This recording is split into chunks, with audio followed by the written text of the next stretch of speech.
Good afternoon, ladies and gentlemen. My name is Iliana Magro, and here are the top headlines of the day in Greece. Greece plans to allocate 25 billion euros as part of a 12-year defense strategy, Prime Minister Kyriakos Mitsotakis announced in Parliament earlier today. He called the move the most drastic transformation in the history of the country's armed forces. The new strategy focuses on integrating advanced defense technologies and ensuring the active participation of the Greek defense industry in all defense programs. We are witnessing a dramatic shift in the operational landscape from Ukraine to the Middle East. We are now facing a different kind of war than what we were previously accustomed to, the PM said. He also highlighted Greece's military cooperation agreement with France, which includes the purchase of 24 Rafale fighter jets. The Greek PM said that investments in defense are investments in our sovereignty and the protection of our national dignity. Nikos Androulakis, the leader of the main opposition party PASOK, clarified that his party supports strengthening Greece's defense, but without compromising social policy or the country's cohesion. Mr. Androulakis criticized the white paper on European defense proposed by the European Commission, calling it a collection of timid and inadequate steps.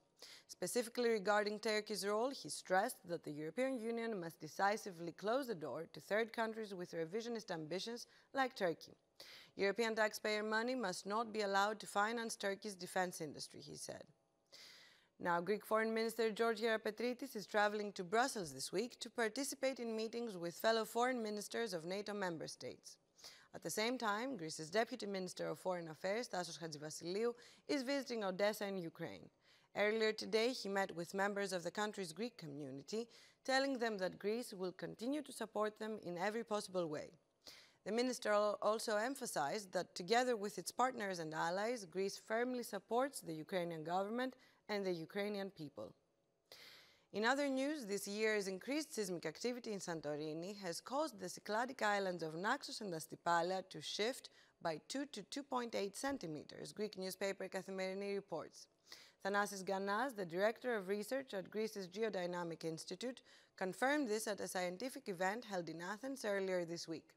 At the same event, scientists used a coffee machine analogy to explain the recent volcanic and seismic crisis in Santorini.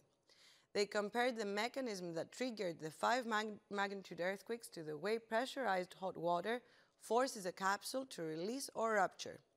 The scientists emphasized the need for continuous monitoring and open data policy and the establishment of a dedicated volcanic observatory to better understand and predict future events in the Santorini region. Now, Greek authorities have rejected a request from acclaimed 5-time Oscar-nominated Greek director Yorgos Lanthimos to film part of his upcoming alien conspiracy drama Bougonia at the Acropolis. The request was unanimously denied by the Central Archaeological Council. The production company Either Or Productions had sought permission to film scenes at the ancient citadel on April 10. To accommodate the filming, public access to the site would have needed to be restricted for 4 days, which was one of the reasons the request was denied. Finally, the 10th Delphi Economic Forum will take place next week. More than 1,000 speakers from 55 countries will participate in the forum. It will run from April 9 to April 12, when the historic city of Delphi will serve as the stage for high-level discussions on geopolitics, the economy, sustainable development, and new technologies. And that's all for today. Tune in again tomorrow for the only English language news bulletin in the country, and ladies and gentlemen, have a good afternoon.